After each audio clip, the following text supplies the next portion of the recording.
परमात्मा कहते माला तो कर में फिरे और जीव्या फिरे मुख माही, और मंत्र तेरा कहीं और घूम रहा, ये तो सुमन नहीं। 108 मंत्र आपको बताए जाते हैं, ज़्यादा भी कर सकते हो कोई बात नहीं, और किसी दिन कम भी रह जाता चिंतित नहीं होना चाहिए, क्योंकि परमात्मा को पता है काल ने यू एजेंट छोड़ रखा मन कि यू भक्ति ना करने दे तुमने, लेकिन कुछ दिनों के बाद आत्मा इस पे प्रभावी ऐवी हो जाएगी और बैठ के इस तो भजन कराया करेगी। फिर श्वास का मंत्र आ जाता है, ये मन भागता है, फिर थोड़ी देर पाछा फिर चेतन हो जाए, फिर करे, तो ऐसे करता रहे, ऐसे अभ्यास बनेगा इसका, ऐसे ही चलता है। और कुछ दिनों के बाद आपको रात्रि में भी, स्वप्न में भी आपका सिमरण शुरू हो जाया करेगा, सोते सोते सोते सोते श्वास उस श्वास से। और एक श्वास उस श्वास की इतनी कीमत है सतनाम की, 2 अक्षर की, और तीसरे का तो कहना है कि सार नाम तो वो तो एक का जपया हुआ घना काम करते हैं। तो इतने धनी बन जाओगे आप इस भक्ति से।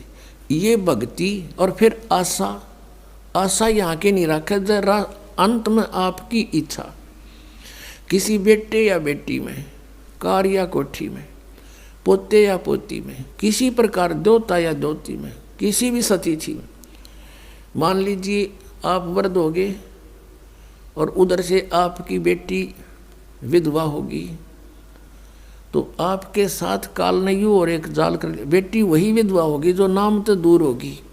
अगर बेटी भी नाम ले रही होगी तो नहीं हो सकती उकचुक, गारंटीड बात है। और ऐसा हो जाता है तो फिर आपके मन में काल पैदा करेगा प्रेरणा, बता क्या होगा बेटी का, क्या होगा बेटी का। वह बेटी महात्मा रह जाएगी, फिर वहीं की से पशु बनकर वहीं फिर हल खींच रहा होगा। एक किसान था, परमात्मा की आत्मा था, कहते हैं जो जन मेरी शरण है।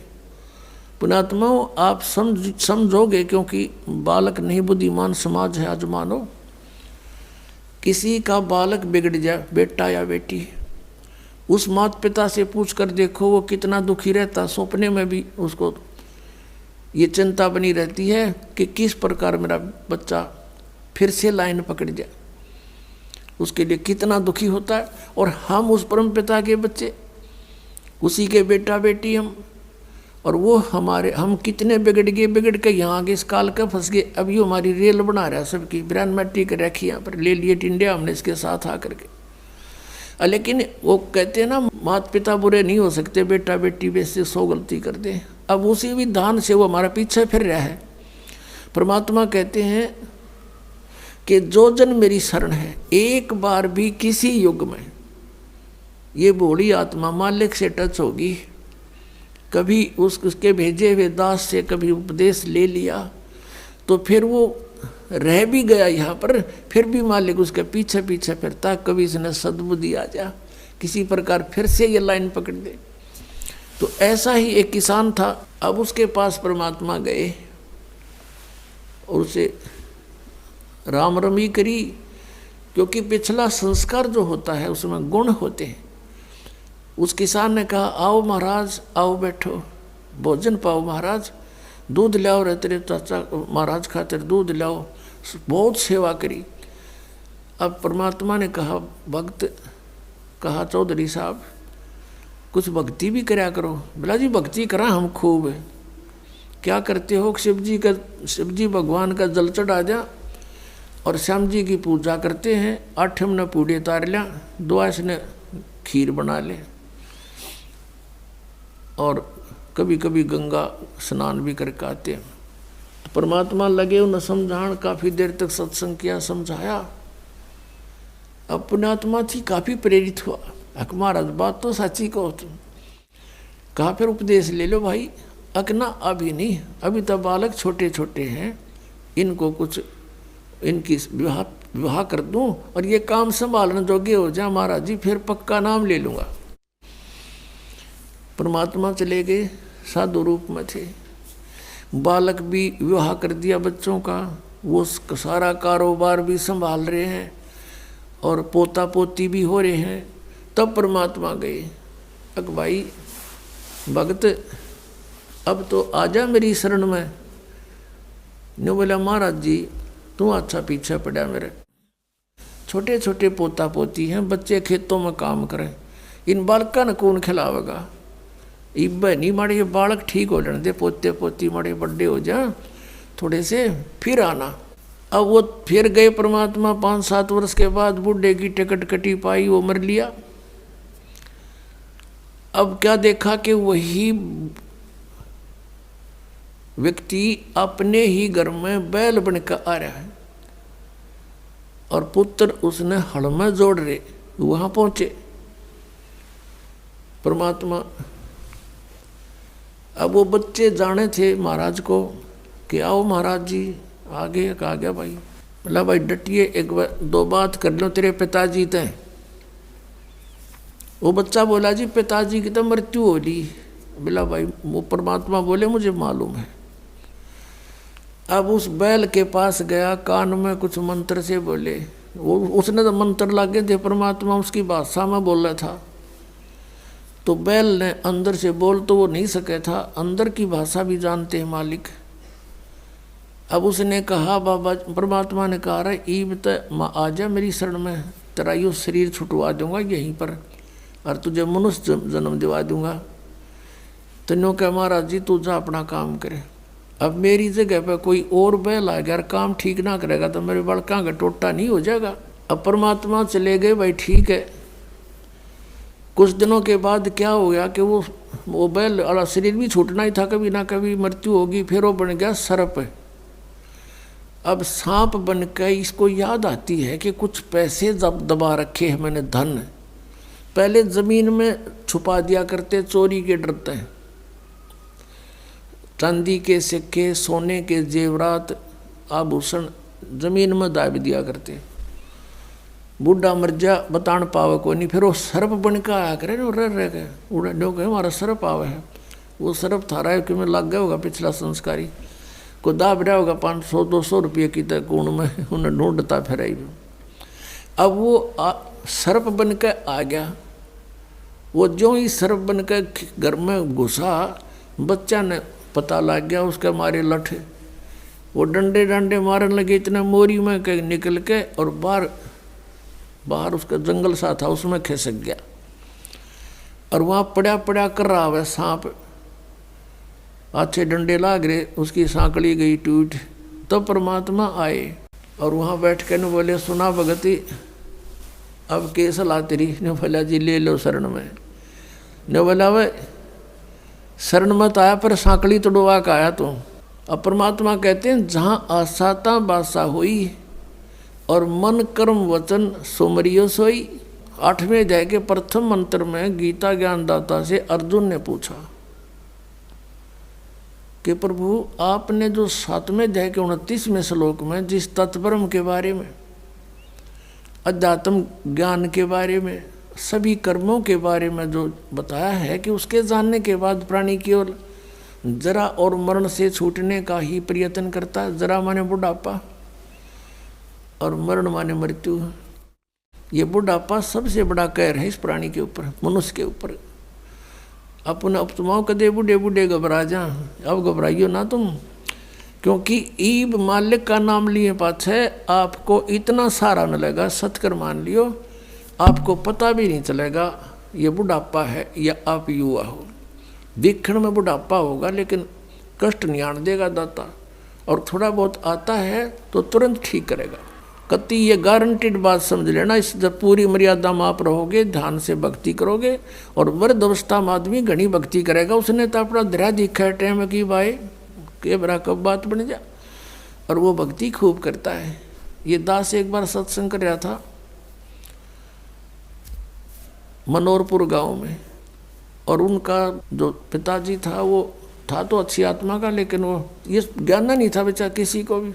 तो वो सत्संग सुनता रहा रात्रि में, और हुक्का पीवा अपना बैठा बैठा। हमने माइक ला रखा था और वो विरोध कर रहा था इस बात का, क्यों फंड कर रहे हो, पाठ कराओ हो। दूसरे दिन शाम ने वो बुढ़ा आ गया। वो लड़के के जोन से सत्संग हो रहा था, उसकी पत्नी थोड़ी पत्नी नुस कह रही थी। बाद में बता दी, मैंने न सोची ये बुढ़ा ही पता नहीं क्या कहेगा महाराज ने। यू बैठ गया आकर उसकी आंखों में पानी आ गया। 60-65 साल का व्यक्ति था।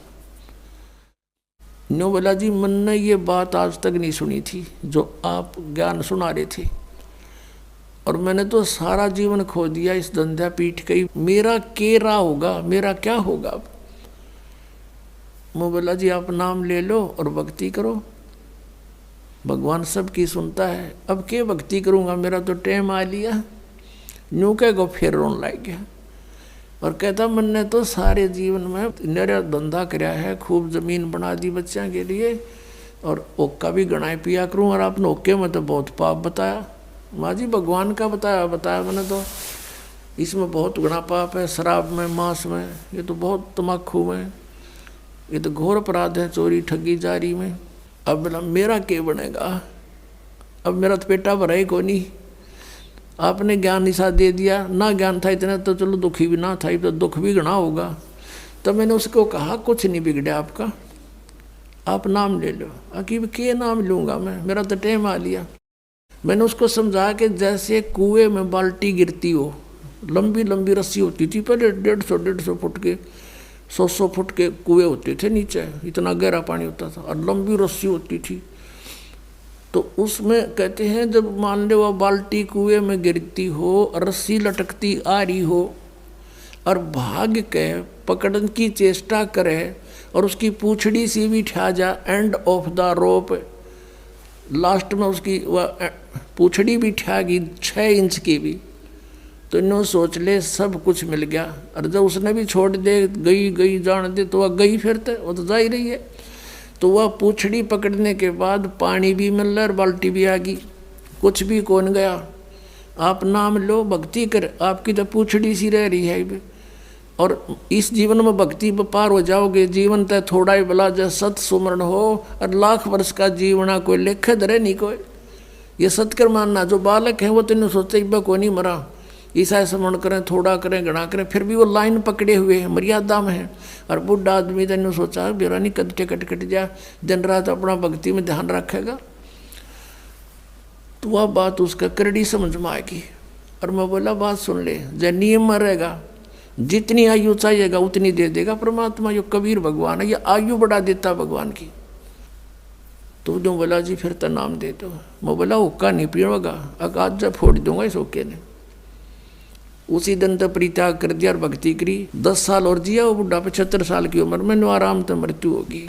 अब भगवान किसे कहते हैं? भगवान ने इसलिए तलाश करते कि शायद दुखी प्राणी हो, और कितना पापी हो, कितना अपराध कर गया अनजान पड़े में, परम पिता को बुरा नहीं लगता वो बेटा अपना बेटी।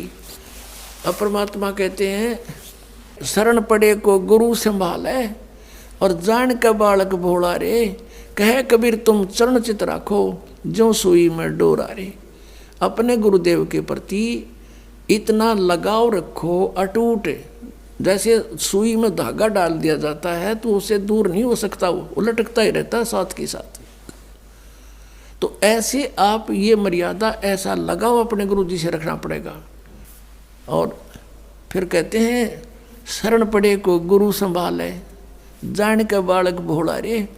जैसे अनजान बच्चा पालने में झूल रहा है, उसने टट्टी भी कर दी, पेशाब भी माँ कपड़ों में कर दिया, और हाथ पैर सारे खराब कर लिए।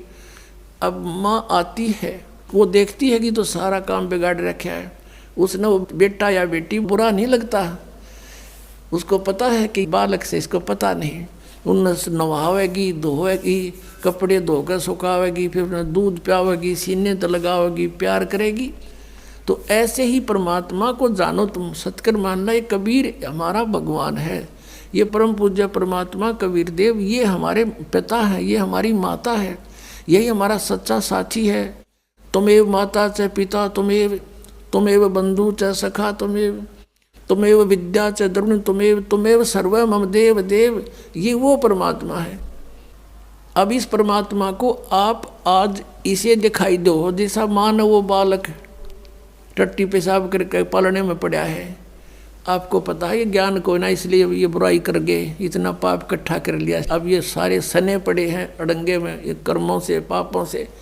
कोई ओका पाड़ा है, कोई दारू पीवा है, कोई ताश खेला है, कोई और रिश्वतखोरी कर रहा अपना जीवन कर्म बिगाड़ दिए, तो उस परमात्मा ने बुरे नहीं लगते। वो न्यो दो मांझ का आपको फिर अपने सीने से लगाने योग्य कर लेगा इस सत्संग रूपी जल में दो के।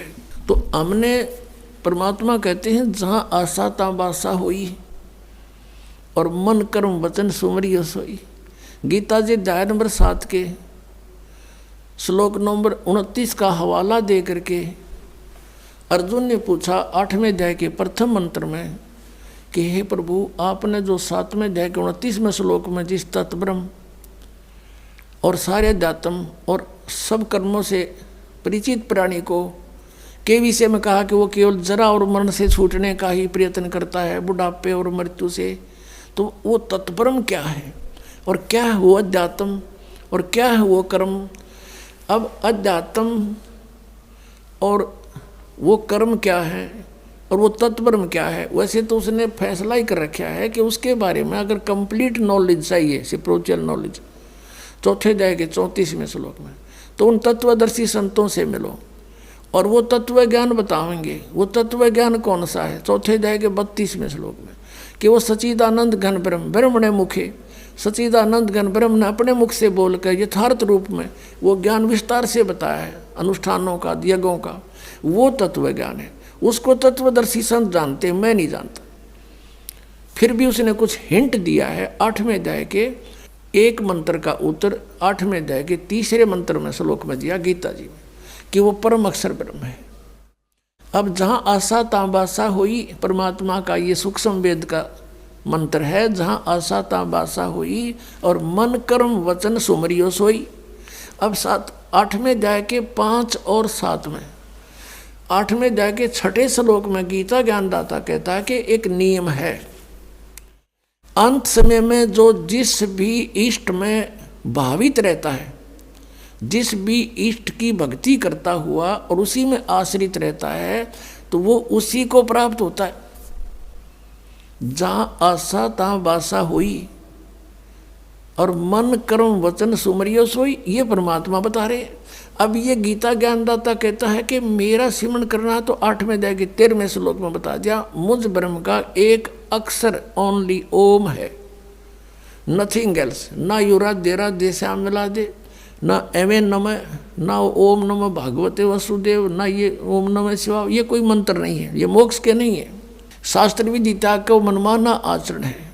उससे गीता जी अध्याय नंबर 16 के श्लोक नंबर 23 में आप जान सकते हो कि शास्त्र विधि को त्याग कर जो मनमाने मंत्र जाप करता है, मनमाना आचरण करता है, साधनाएं करता है, उसकी ना तो गति हो, ना उसको सुख हो, ना ही उसका कोई कार्य सिद्ध हो, कोई सिद्धि प्राप्त नहीं हो, तो यूजलेस।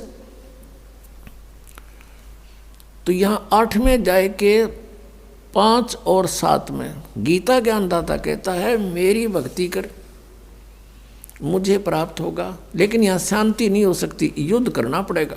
और 18वें अध्याय के 62वें श्लोक में बता दिया कि यदि तुझे शांति चाहिए तो सर्वभाव से उस परमेश्वर की शरण में जा, किसकी? जो परम अक्षर ब्रह्म अभी 8वें अध्याय के 3रे श्लोक में बताया, उसकी कृपा से तू परम शांति को और सनातन परम धाम को प्राप्त होगा। और उसका मंत्र क्या, वो तत्वदर्शी संत बताएंगे। इसने हिंट दिया थोड़ा सा 17वें अध्याय के 23वें श्लोक में कि ओम तत्सत इति निर्देश ब्रह्मण त्रिविध समर्थ है। ब्रह्मण माने सच्चिदानंद घन ब्रह्म का ओम तत्सत, ये 3 प्रकार का मंत्र है।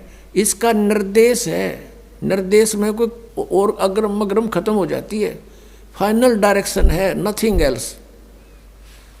तो पुण्यात्मा 8वें अध्याय के 8, 9, 10 श्लोक में कहा है कि यदि तूने उस परमात्मा के पास जाना है तो उसी तरह मन कर्म वचन से उसकी भक्ति कर। उसका मंत्र बताएंगे तत्वदर्शी संत। ये ओम तो सीधा इस ब्रह्म का है, तत् और सत ये कोड वर्ड हैं, सांकेतिक शब्द हैं।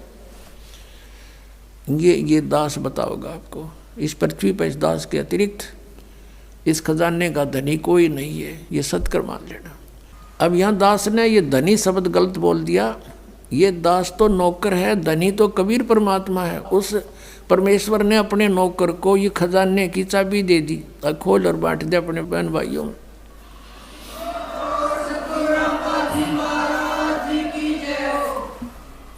अब इसको प्राप्त करो और भक्ति।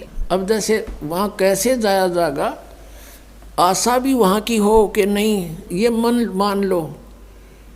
अब जैसे कई भ्रम में पड़े रहते हैं कि भाई क्या पता वहाँ पर कुछ है भी कि नहीं, किसी ने बताया नहीं। तो पुण्यात्माओं, अब ये दास आपको बताने लग रहा, एक बनी 100 बतावे। और आँखों देखा जिन महापुरुषों ने उस स्थान को देखा है, वापस आकर बताया है, उनकी प्रमाण देने लग रहा। तो ये विश्वास हो जाना चाहिए। और फिर जब ये पक्का विश्वास हो जाएगा कि वहाँ हम सुखी होंगे, और जैसे ये राधा स्वामी और जितने भी और पंथ से सब ये कहे हैं, वहाँ सतलोक में परमात्मा नहीं है। परमात्मा तो है पर उसका आकार कुछ नहीं, प्रकाश ही प्रकाश है, प्रकाश ही प्रकाश, ऐसा प्रकाश। जब वहाँ भगवान है दी से, यहाँ पर आमी से, वहाँ पर अनाथ हुआ, अनाथ यहाँ पर, फिर वहाँ क्या करेंगे? कहते हैं वहाँ अमर पद में जाकर आत्मा अमर आनंद लेती है और जल में मिलकर जल का रूप हो जाती है। फिर टट्टू आनंद लिया जब डूबी का मृगी जाते ही, वह आनंद क्या लेंगे, वो कहाँ लेंगे, कैसे लेंगे आनंद वो? अब ऐसा आनंद है जैसे यहाँ कोई आदमी दुखी हो रहा हो, कोई कोर्ड से, कष्ट से, तो घर वाले भी नो क्या करे, भगवान यू मर जा तो सुखी हो जा।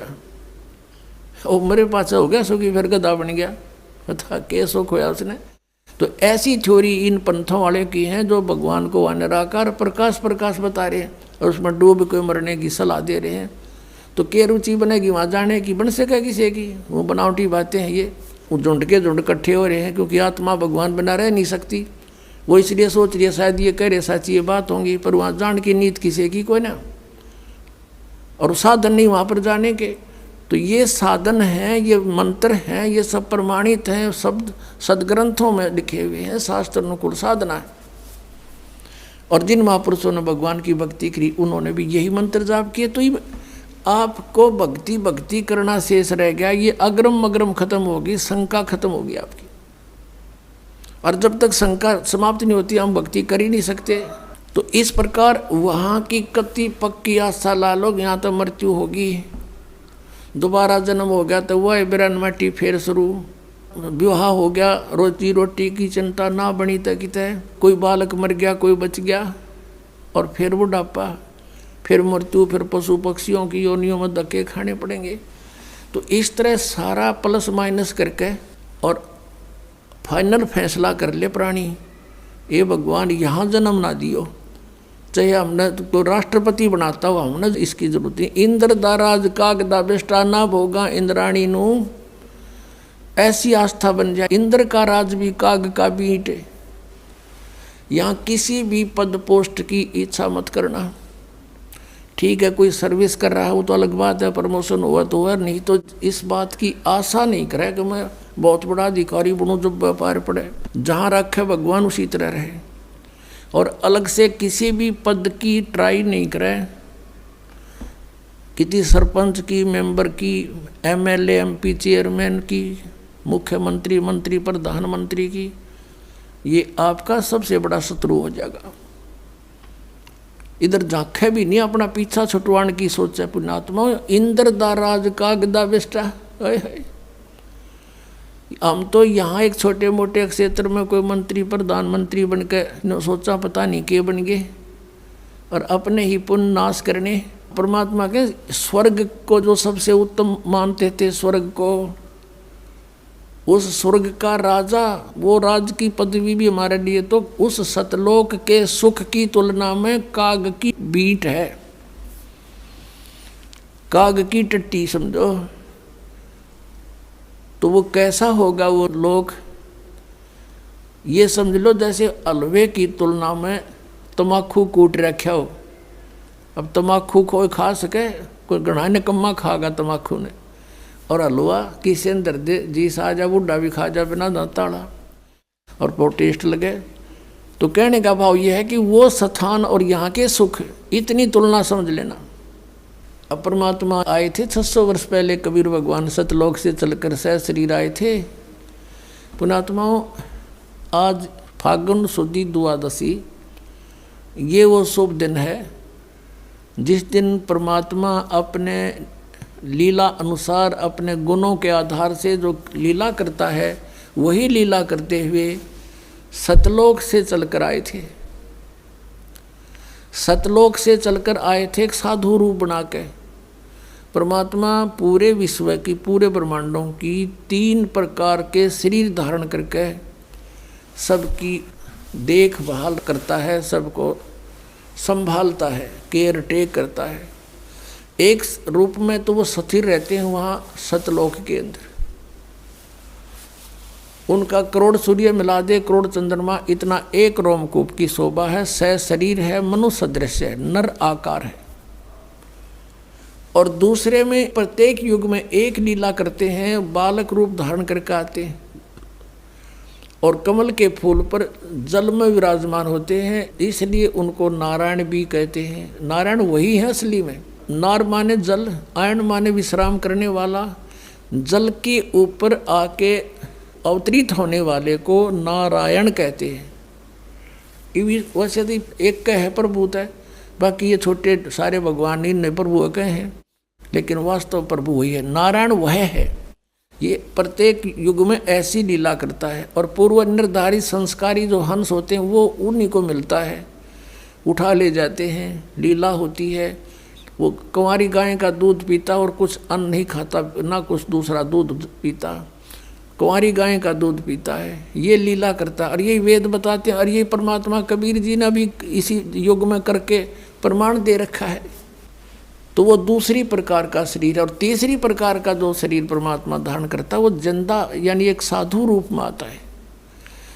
अब पहले हमने सुनने को मिलता था कि भाई किसी भगत कोई व्यक्ति राह चलता हो अतिथि रूप में, या कोई द्वार पर आ जावे, कोई वस्तु जैसे भीख मांगे, कोई वस्तु जैसे, वैसे तो सही भगत संत होगा वो रोटी मांगे, कर बकवाद नहीं मांगता, पैसे नहीं मांगेगा, सही भगत संत होगा तो रोटी ने चाह पानी ने मना नहीं करे कोई भी आ जा द्वार पे, बल्कि प्रार्थना करके खुआवा। आप करके देखना ये कितना पुण्य मिलेगा आपको। तो न्यू क्या करते भाई पता नहीं भगवान किस रूप में आ जाए। तो इससे सिद्ध है कि भगवान तो था तो पहले भी साकार ही, लेकिन इन अनाड़िया ने अज्ञान सोच के आधार से सिद्ध कर दिया था भगवान निराकार है, प्रकाश ही प्रकाश है, परमात्मा का प्रकाश देखा जाता है। अरे परमात्मा बिना प्रकाश किसका देखा? सूर्य है नहीं, सूर्य का प्रकाश देखा, सूर्य बिना प्रकाश कैसा हुआ? तो हम कति बालक थे, ये ऋषि में ऋषि भी कति बालक थे, कह का पता नहीं था इनको अध्यात्म मार्ग का, सत्कर्म मान लियो पुण्यात्माओं। अब हमने जो परमात्मा को पाने के लिए जो विधि अपनानी है, वो परमात्मा तीसरी टाइप का जो शरीर बनाता है वो साधु संत का बनाता है। जिन भी महापुरुषों को मिला ऐसे ही मिले हैं। आदरणीय धर्मदास साहिब जी को मिले, जिंदा महात्मा का रूप बनाकर परमात्मा मथुरा में पहुंच गए, और मथुरा में ये लोकवेद के आधार से वो पुण्यात्मा मोक्ष के लिए उस जोड़ में नहाने जा रहा था, जिसमें कहते हैं यहाँ कृष्ण जी नहाया करते थे, स्नान करते थे। इस ब्रज की रज को, रज पे उसके चरण टिके हैं, माथे का लाओ, ये पेट भर ऐसे बहका रहे हैं। अगर वो स्थान ही मोक्ष का होता तो श्री कृष्ण जी क्यों छोड़ कर जाते? वो द्वारका में जाकर रहने लगे। वह तो द्वारका गए, उसको छोड़ के, वो अच्छा था इसलिए वहाँ छोड़ गए क्योंकि रोज लड़ाई रहा करती, कदे जरा सिंगार लठ लेकर, कदे काल्यवन आ गया सेना लेकर। तो उस भगवान ने सोचा अपना इन मूर्खा के ला क्यों मूर्ख होया और कितना न मारूं, ये तो सबकी बुद्धि भ्रष्ट हो रही है। तो एकांत में जाकर कहते राड से बाढ़ अच्छी, वहाँ जाकर रहने लग गए थे। द्वारका में कोई समुद्र में टापू ढूंढा कि कोई नहीं आओगा तो अपनी सेना ने एक स्थान पर खड़ा कर देंगे। उसका एक रास्ता था, एक द्वार था, इसलिए द्वार ईका कहते हैं उसको। तो मथुरा में गए हुए थे, वहाँ भगवान मिले जिंदा महात्मा के रूप में। जिंदा महात्मा होता मुसलमानों के अंदर, एक काला सा ओवरकोट पहनता, घुटनों से नीचे तक का एक कच्छा और एक टोप, ऐसी वेशभूषा वाले को जिंद महात्मा कहते, जिंदा। और इसी रूप में गरीबदास साहिब जी को मिले थे। आज के दिन खेतों में गऊ चरा रहे थे गरीबदास साहिब जी। 10 वर्ष के बालक थे, साथ में और भी कई बूढ़े, कई बुजुर्ग थे, कई अच्छी आयु के थे, कुछ जवान थे। ये सबसे छोटी उम्र के गरीबदास जी थे, 10 वर्ष के। और आदरणीय गरीबदास साहिब जी ये किसान परिवार में जाट जाति से थे।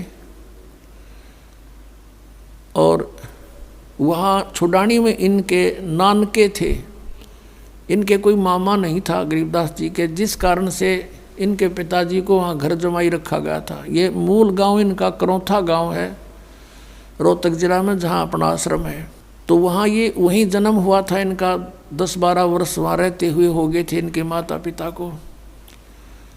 तो वहाँ इनके ज़मीन बहुत थी, इनके नाना जी के लगभग 1400 एकड़ ज़मीन थी, 1400 किले। तो उसमें ज़्यादातर चरागाह बनाते थे, गौवें रखते थे, वही गौधन ही पाला करते थे। अपना गरीबदास जी भी उनके पाली जाते थे गवाले, और भी कुछ नौकर रखे हुए थे। कुछ वैसे गांव के अन्य व्यक्ति भी अपने गौओं को उन्हीं के खेतों में चराया करते थे। ऐसे कुल मिलाकर 10-20 पाली थे, गवाले थे। तो वहाँ परमात्मा सतलोक से चलकर आए साधु रूप बनाकर दिन के 10 बजे के आसपास। उसमें सभी एक जांडी के पेड़ के नीचे बैठ के खाना खा रहे थे पाली गवाले। परमात्मा आए, सतलोक से उतरे। उन्होंने देखा उस समय वो पैदल चले आ रहे थे। उन्होंने सोचा कोई राह चलता राहगीर है, यात्री है और महात्मा है। उन्होंने सब ने कहा कि महाराज आ जाओ, भोजन पालो। जिस जांडी के पेड़ के नीचे वो भोजन खा रहे थे उसके साथ से रास्ता जा रहा था कबलाना गांव से छुडानी को, वहाँ बैठे थे।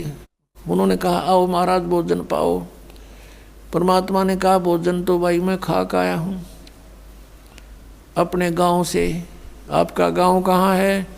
कि सतलोक है, और यहाँ से 16 शंख कोस की दूरी पर है। उनने सुना 16 कोस दूर होगा कोई सतलोक होगा। अब उन पालियों ने सोचा ले होगा भाई कोई सतलोक की पृथ्वी पर। उसमें ऐसा यातायात था को ना, कन्वेंस थी नहीं। 10 कोस में 16 किलोमीटर 17 किलोमीटर दूरी पर भी एक दूसरे को बहुत कम जानते थे। तो उन्होंने कहा पालियों ने कि महाराज हम अतिथि को कुछ जलपान किए बिना जान नहीं दिया करे, दूध तो पीना पड़ेगा आपने। परमात्मा बोले भाई दूध पिलाओ हो तो कुंवारी गाय का पिया करूँ मैं। फिर वो कहने लगे बाबा जी तेरी दूध पीड़ की नीत को ना, मजाक ना करो, देख लो भाई पिलाओ दूध, मैं तो कुंवारी गाय का दूध पिया करूँ। तब गरीबदास जी 10 वर्ष के बालक खड़े हुए और उनकी एक प्रिय बछिया थी, उसको लाए पकड़ के, गले की रस्सी से पकड़ के कहने लगे देखियो महाराज जी इसका बच्चा तो है नहीं, दूध कैसे देगी, जैसे बच्चा व्यवहार करा करता है। परमात्मा बोले भाई कोई दूध का निकालने का है पात्र तुम्हारे पास? है कहाँ जी? ये लस्सी लाए थे अभी धो धा कर रखा साफ, ये रखा 5-6 किलो का जो उसमें जला जाए ऐसा था। परमात्मा ने कहा रखो इस बछिया के नीचे। गरीबदास जी पकड़ के बैठ गए। अकलो जी ये बालक था, उन्हें सोची मजाक करें हमारा जीते। परमात्मा ने कमर पर थप की लगा दी, इसके आशीर्वाद मेरा हाथ रख दिया बछिया के।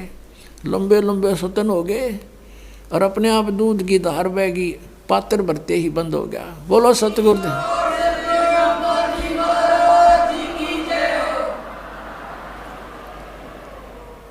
अब गरीबदास जी ने परमात्मा को दिया, कबीर परमेश्वर जी को, सतपुरुष को। कुछ परमात्मा ने पिया, फिर कहा ले भाई पा लियो, आ जाओ तुम भी पी लो। ये सतलोक से आया हुआ है, यहाँ का नहीं है। अब वो पाली बोले अब ना पीवे, ये जादू जंत्र का दूध है, और तेरी के बेरा कौन सी जाति का है तू? उसने छुआछात बहुत ज़्यादा थी। अब वो तो उठ कर चले गए। कहते सकल पदार्थ है जगमा ही, कर्महीन नर पावत नाही। गरीबदास जी बोले ला मुझे दो महाराज, और पी गए गट गट। फिर अब वो तो अमृतारा सतलोक थे, वो अमृत पिए पाछा आदि आत्मा वैसे ही निर्मल हो जाती है। फिर ज्ञान सुनाया परमात्मा, उनकी आत्मा को सचखंड लेकर गए, सारे ब्रह्मांड दिखाए। और उसके बाद उधर से कुछ देर के बाद पालियों ने देखा रहे वो बालक कहाँ बाबा जी कित गया। वो कहते हैं बाबा जी तो गया दिखे, और वो लड़का वो बैठा, लड़की का लड़का। आवाज़ लगाओ उसको, बुला लो, यहाँ पर अपनी सेवा करेगा, गऊओं को घेरेगा। आवाज़ लगाई, नहीं उठे। एक जने ने जाकर निकट से कहा, अरे भगत ए गरीबू आजा। और बिल्कुल साथ जाकर उसको पकड़ कर नहीं बोला, अरे भगत जी खड़ा हो, समाधि लाए बैठा। अब वो लुट गया क्योंकि आत्मा उसमें थी नहीं। सब ने चिंता होगी, सारे भाग कर आए, क्या हो गया क्या हो गया। अरे लड़की का लड़का मर गया, इकलौता पुत्र, अब वह लड़की मरेगी। हाहाकार मच गया, गांव में भागे आए 2 पाली, नगर में सन्नाटा छा गया, भागे गए। माता पिता बेहोश हो गए ये सुनते ही, पुत्र की मृत्यु सुनते ही। और वो गांव के लोगों का उधर चल पड़े, निकल गए वहाँ से लाए उठा करके। वहाँ लगे 5-4 घंटे उनको लाने ले जाने में, 7-8 शाम के समय उसका अंतिम संस्कार करने के लिए चिता पर रख दिया बालक के शरीर को। उधर से परमात्मा ने सारे ब्रह्मांड दिखा के, अपनी सतीथि से परिचित करवा के और सारा कुछ बता दिया। जैसे जब परमात्मा दूसरे रूप में, जिंदा के रूप में साथ गए गरीबदास जी के, और ऊपर अपने ही दूसरे रूप में जो 3 सतीथि में परमात्मा क्रिया करते हैं, 3 शरीर सतीथि से, तो वहाँ सतीर सतीथि में जहाँ वो रहते हैं उस एक बहुत बड़ा गुम्बद बना हुआ है, बहुत बड़ा, इस पूरी पृथ्वी से भी के जितना, और उसके सेंटर में मालिक विराजमान है। पृथ्वी तो ऐसे गोल है, वो ऐसे प्लेन है, ये ऐसा समझ लो। अब वहाँ बैठे भगवान नीचे से गए थे जिंदा के रूप में, तो परमेश्वर ने अपने ही दूसरे रूप पर चंवर करना शुरू किया। गरीबदास जी ने सोचा भी बाबा जी तो यहाँ का कोई इनका नौकर है, सेवक है, और ये बैठा भगवान तय कितना सुथरा, सारी तेजों में शरीर हो बहुत अच्छा। इतने में क्या हुआ, वो तेजों में शरीर जिसके एक रोमकूप में करोड़ सूर्य करोड़ चंद्रमा मिला दे, वो रोशनी भी फीकी रहे, वो खड़ा हुआ, और उसके स्थान पर वो नीचे से गया हुआ जिंदा वाला शरीर रूप वहाँ बैठा, और वो चंवर करे, वो तेजों में शरीर खड़ा होकर के। अब गरीबदास जी देखा भी बाबा जी भी आंडी है गति, इसको ऊपर भगवान भी इसकी सेवा करे, ये कैसे भाई। बालक था, इतने संकल्प विकल्प हो रहे थे, इतने में वो तेजों में शरीर उसमें समा गए, जिंदा वाले महात्मा के शरीर। चंवर अपने आप ऊपर सेवा कर रहा है ऑटोमेटिक, बगैर किसी सपोर्ट के। तब परमात्मा ने कहा कि बेटा मैं असंख्य ब्रह्मांड का स्वामी हूँ, मैं कुल का मालिक हूँ, मेरा नाम कबीर है, और मैं काशी में 120 वर्ष रहा और अपना ज्ञान प्रचार किया, लेकिन मेरे ही बच्चों को काल ने अपने पाड़े में खड़ा कर रखा है।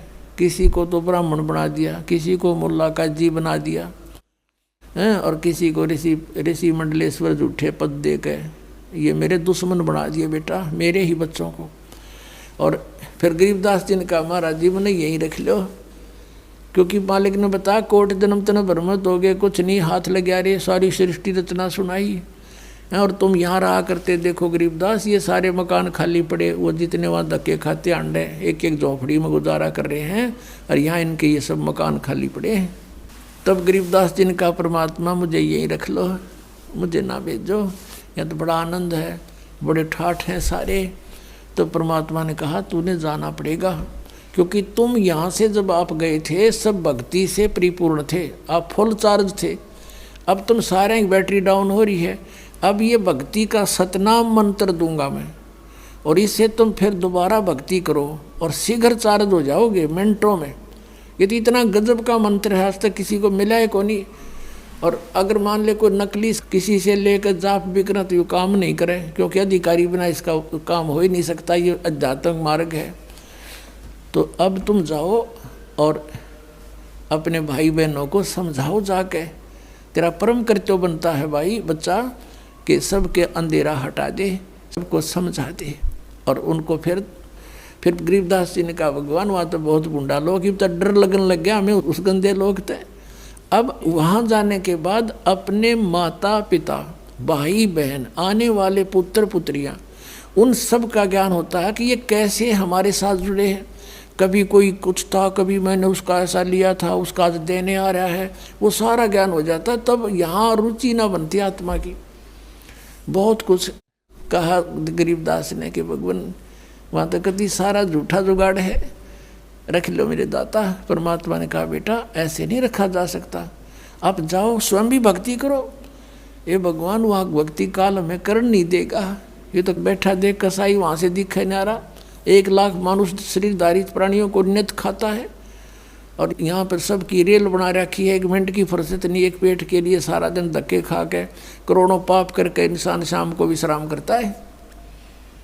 तो परमात्मा ने कहा बेटा यूँ ऐसा मंत्र दे दिया, जब ही सतनाम हृदय धरो भयो पाप को नाश, जैसे चिंगारी अग्नि की बेटा पड़े पुराने घास। तो ढेर सारा घास हो, अब कितने पाप हो लिए तुम्हारे अनजानपने में, आगे ना करियो।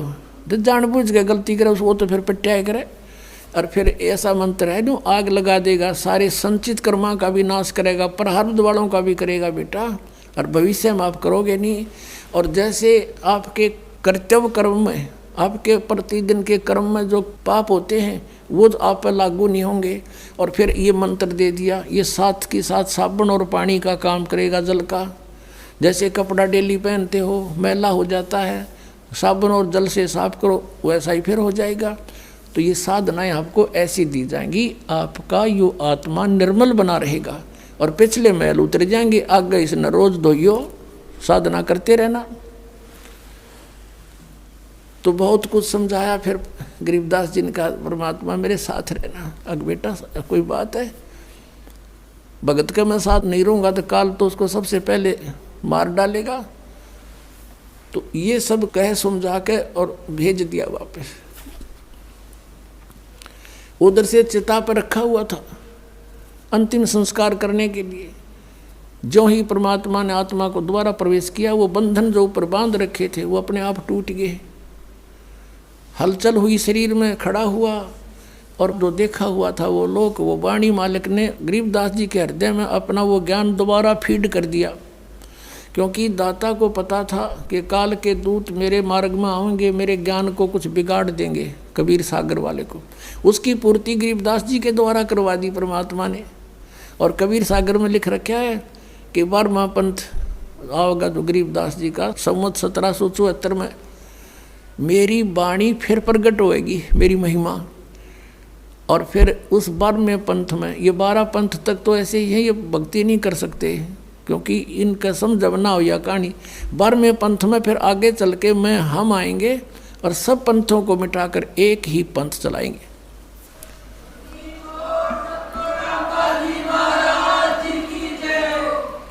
तो उसी आधार से गरीबदास साहिब जी के अंदर उन्होंने अपना यथार्थ ज्ञान दोबारा फीड किया।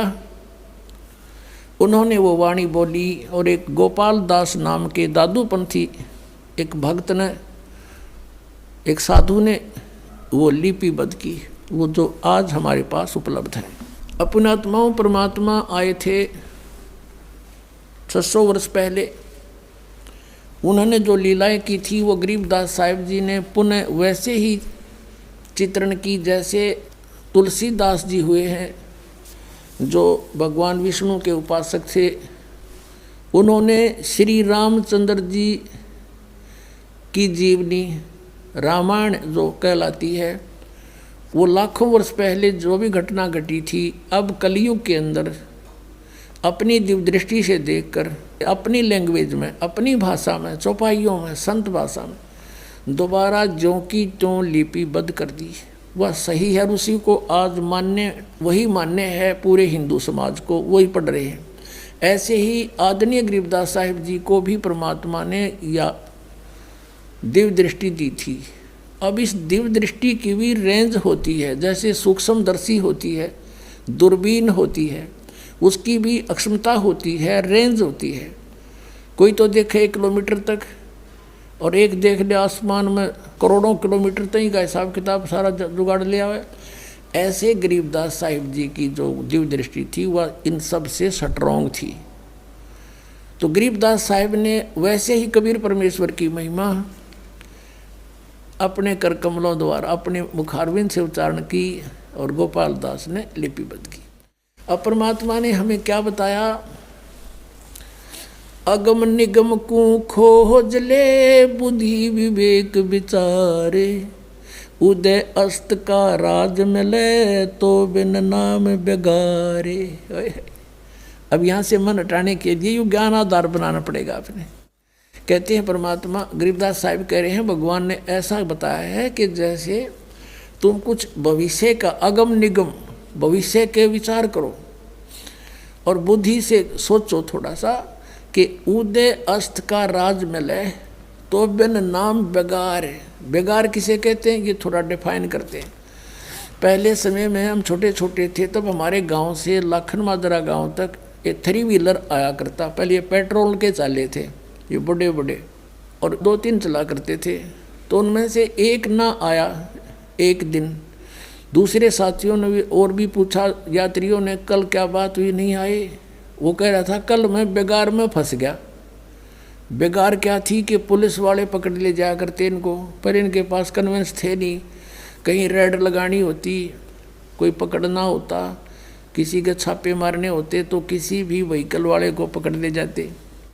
वो अपने पल्ले से तो तेल डालता अपने पास से, और 1 मिनट की फुर्सत नहीं, वहाँ चल वहाँ चल वहाँ चल, खेतों में गए चल, किधर दूसरे गांव में। नू कह रहा था सारा दिन शाम ने पकड़ा था, अगले 12 बजे छोड़ा मुझे, और 200 रुपये का तेल घर तक खर्च कराया। उस समय तो 200 रुपये 20,000 के बराबर थे, और रोटी भी अपने आप खाई। ये उसको बेगार कहा करते हुए, बेगार का मतलब है कि अपना तो जेब तक खर्च हुए और 1 मिनट की फुर्सत नहीं, मारो मार रहे। तो कहते हैं अगम निगम को खोज ले बुद्धि विवेक विचार, उदय अस्त का राज मिले तो बिन नाम बेगारे। ये मंत्री, प्रधानमंत्री, MLA, ये चेयरमैन देख लो उनकी स्थिति। ये पिछले पुण्यकर्मी प्राणी हैं, पिछले संस्कार जन्म जन्मांतर के, और आज ये अपने पुण्यों को बर्बाद कर रहे, खर्च कर रहे हैं अपने जेब पे, और 1 मिनट की फुर्सत नहीं। चलियो जी वहाँ काम है, मेरा यूँ रह गया जी, सारा दिन सोता झूठ बोल रहे हैं, क्यों सबके काम ये कर नहीं सकते, इसे खुदा थोड़े ये। और परमात्मा सबके कर दे, सबके और कई कई कर दे, लाखों काम कर दे, हम क्यों ना भगवान की आड़ पकड़े। तो कहते हैं अगम निगम को खोज ले और बुद्धि विवेक विचार, उदय अस्त का यानी पूरी पृथ्वी का भी राज्य मिले तो बिन नाम बेगार। अगर भक्ति नहीं है तो बेगार कर रहे हो, अपना जीवन व्यर्थ नष्ट कर रहे हो, अपना पुण्य खत्म कर रहे हो। अब 600 वर्ष पहले परमात्मा आए थे इसी उद्देश्य से, जैसा वो आया करते हैं, जैसी लीला किया करते हैं। उस समय हिंदू और मुसलमानों को दोनों को समझाया करते थे। काजियों को और मुल्लाओं को कहते थे कि तुम यथार्थता से परिचित नहीं हो, आप जी अपनी कुरान से भी परिचित नहीं हो।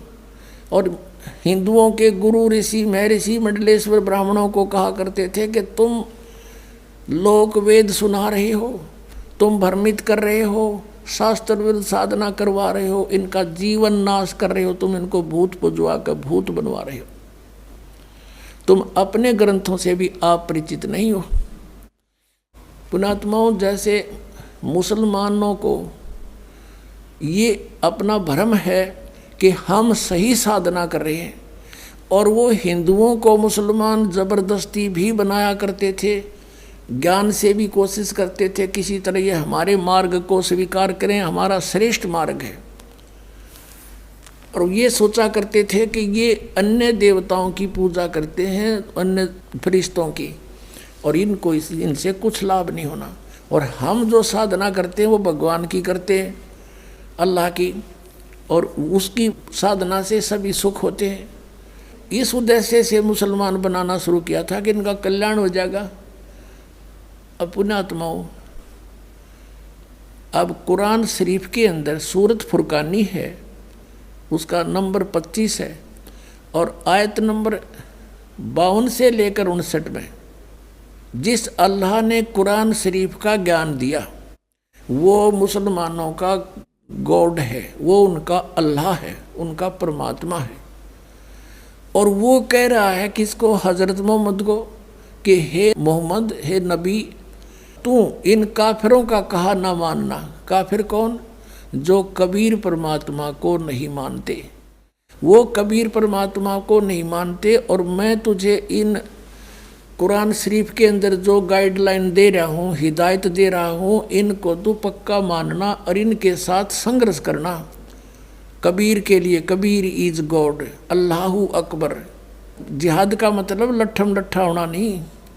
तू इनकी बात मत मानना, चाहिए तूने परेशान करें या ये ना मानने पर तू मत मानना इनकी बातों को, ऐसे संघर्ष करना।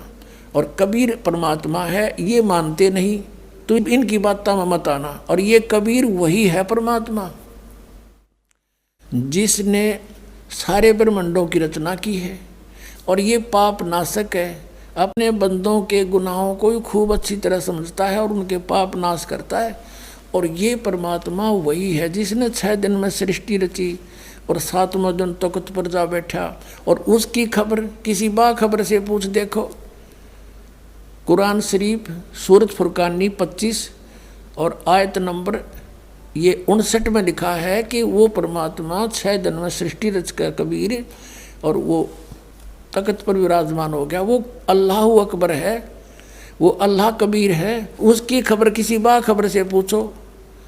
जैसे श्रीमद् भगवद गीता अध्याय नंबर 4 के श्लोक 34 में कहा है, गीता ज्ञानदाता भी वही है, कुरान शरीफ का ज्ञानदाता भी वही है। वो अर्जुन को कह रहा है कि अर्जुन, तू उस तत्व ज्ञान को जो भगवान ने स्वयं आकर ज्ञान दिया है, वो तत्व ज्ञान है, उसको किसी तत्वदर्शी संतों के पास जाकर समझ, मैं नहीं जानता।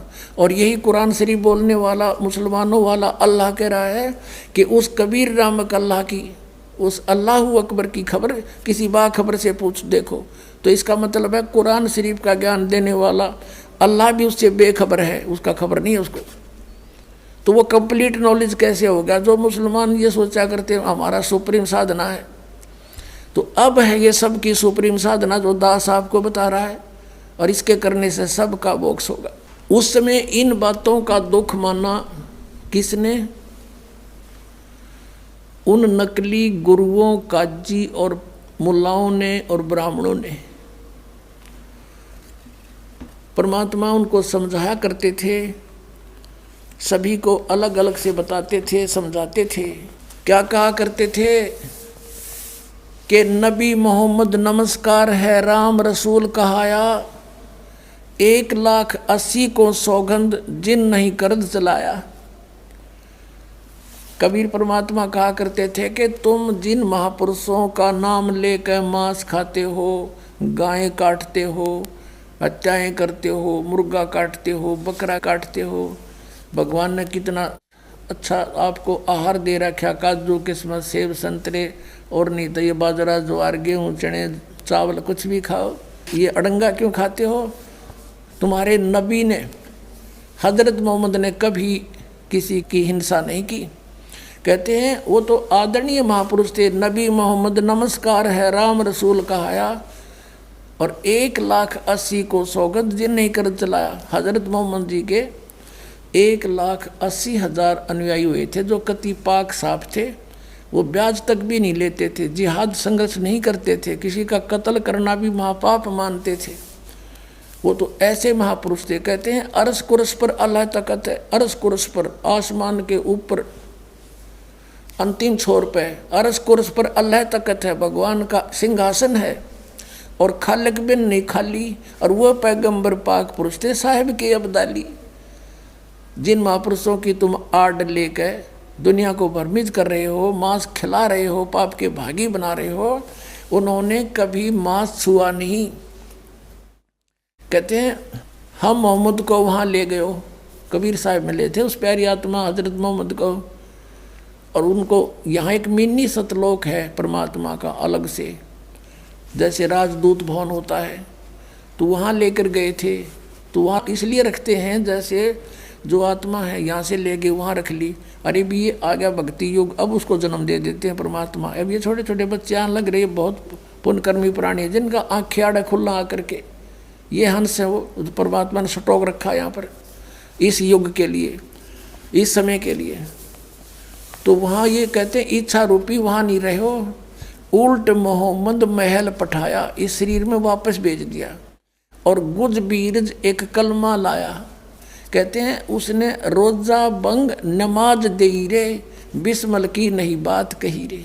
बताओ, उन्होंने वो ऊपर से जो आदेश लेकर आया था हजरत मोहम्मद, उसमें बिस्मल यानी गाय को काटना, मुर्गे को काटना, बकरे को काटना, इसको बिस्मल बोलते हैं। ये कहते हैं रोजा बंग और नमाज बताई थी उसने। रोजा माने व्रत, बंग जैसे ऊंचे शोर माज करना, है भगवान हमारी अर्ज सुनना, इसको बंग बोलते हैं। और 5 वक्त की नमाज, कहते सिर्फ इतना आदेश था हजरत मोहम्मद का, ये मांस खाने का नहीं था।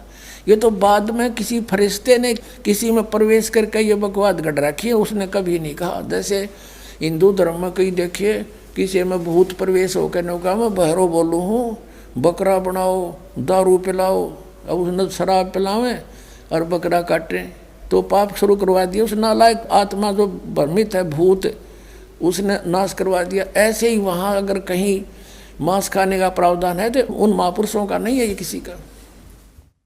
तो कहते हैं रोजा बंग नमाज दई रे, बिस्मल की नहीं बात कही रे, अरस कुरस पर अल्लाह तकत है खालिक बिन नहीं खाली, वह पैगंबर पाक पुरुष थे साहिब के अब्दाली।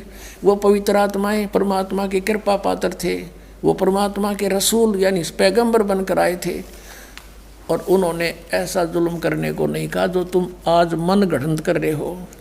ऐसे ही हिंदुओं को कहा करते थे कि तुम अपनी गीता से परिचित नहीं हो। गीता में तुम कहते हो श्री कृष्ण जी ने ऐसा बोला, श्री कृष्ण जी तो कहता मेरे तो जन्म और मृत्यु होते हैं, मैं तो नासवान हूँ। अगर तुम ये मानते हो श्री कृष्ण ने गीता बोली, और वो कहते हैं 18वें अध्याय के 62वें श्लोक में कि अर्जुन तू सर्वभाव से उस परमेश्वर की शरण में जा, उसकी कृपा से परम शांति को, सनातन परम धाम को प्राप्त होगा। तो परमात्मा ने कहा तुम मिसगाइड कर रहे हो, तुम्हारे वेदों और गीता में ये हरे कृष्ण राधे श्याम राधे राधे श्याम राधे ये मंत्र नहीं है, ये शास्त्र विदिता का मनमाना आचरण है।